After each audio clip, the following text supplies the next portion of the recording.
we have our next surgeon, a friend of us, Dr. Naren Shetty, a young dynamic surgeon who's heading the Department of Cataract of Naren Netralaya and one of the directors of Naren Netralaya.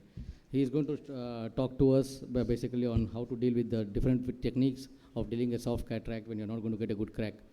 We also have other co-instructors, Dr. Sudeep Das from Orissa and Dr. Haripriya Arvind ma'am. She's my teacher, mentor from Arvind, and she's got a huge fan following like Dr. Meenu of cataract surgeons. They have taught enormous cataract surgeons around. Over to you, Naren. Naren is the only one surgeon who can operate in both the hands. For right eye, he operate in right hand. For left eye, he operate in the left hand. So I'm a unique surgeon. Over to you, Naren. Dexterity should be there, which is very important for a cataract surgeon. When you start surgery, start eating from your left hand also.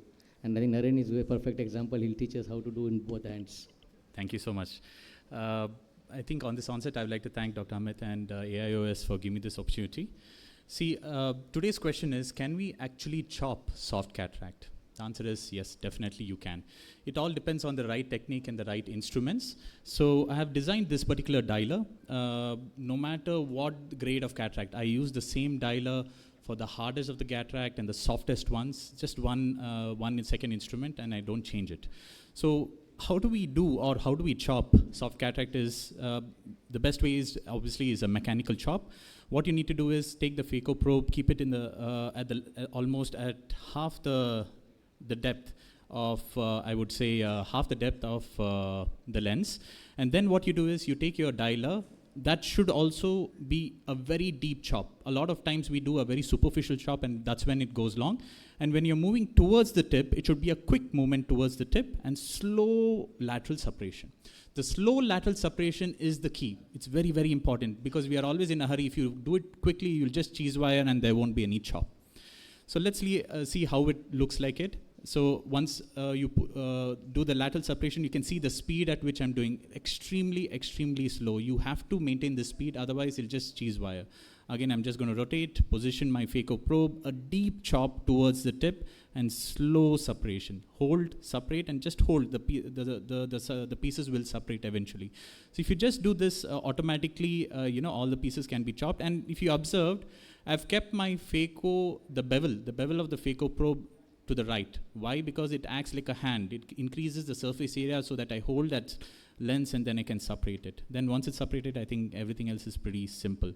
So this can be repeated for every surgery, every soft cataract. Again, most of the time it's without any vacuum or flow, or sometimes, you just a tinge of vacuum and then immediately come to irrigation and then you can do your chopping.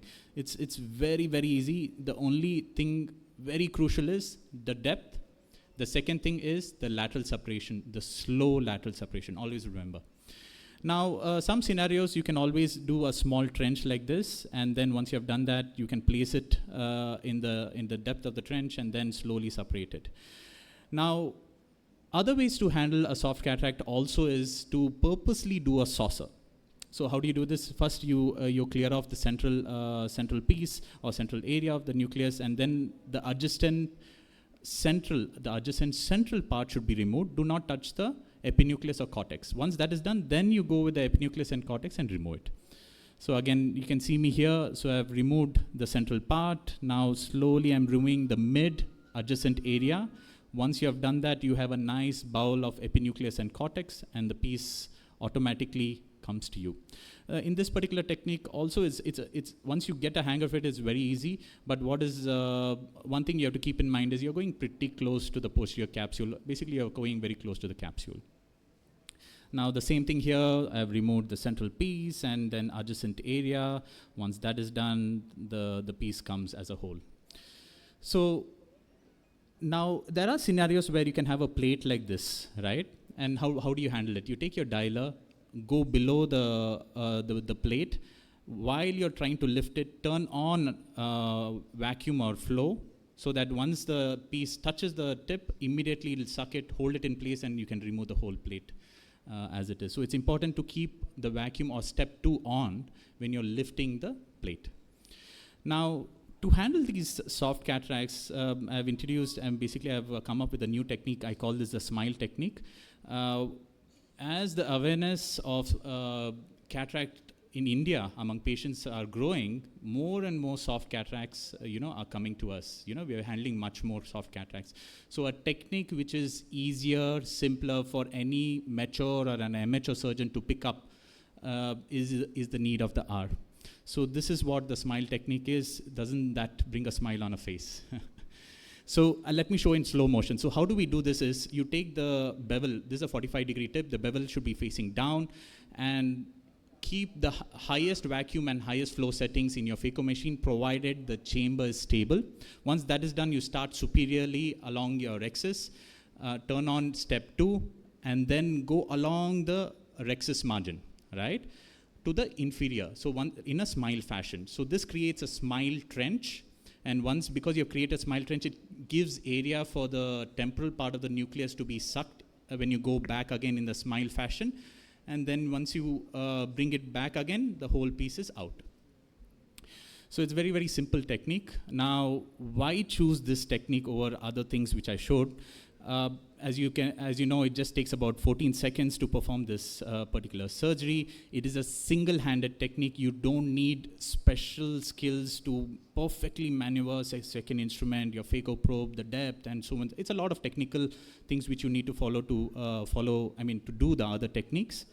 Now, in this particular technique, high flow and high vacuum is used so that all the pieces come to you rather than you go after the piece.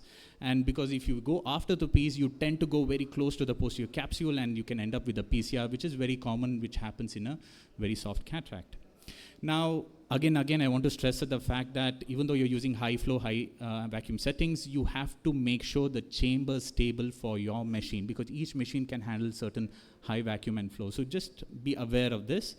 And the next thing is, throughout this technique, the phaco tip is always kept at the level of the anterior capsule. And it's because it's kept at the anterior capsule, it's away from the posterior capsule. And again, obviously, it's away from the endothelium. That's why you protect you prevent PCR, and also you protect the endothelium. And because of the high flow and high vacuum settings, you hardly use, or there is no phaco power at all being used. Again, you protect your endothelium. So there are different ways you can actually handle soft cataracts. I hope after this session, the soft cataract will be not too hard to handle. Thank you so much for your time. Thank you, Naren.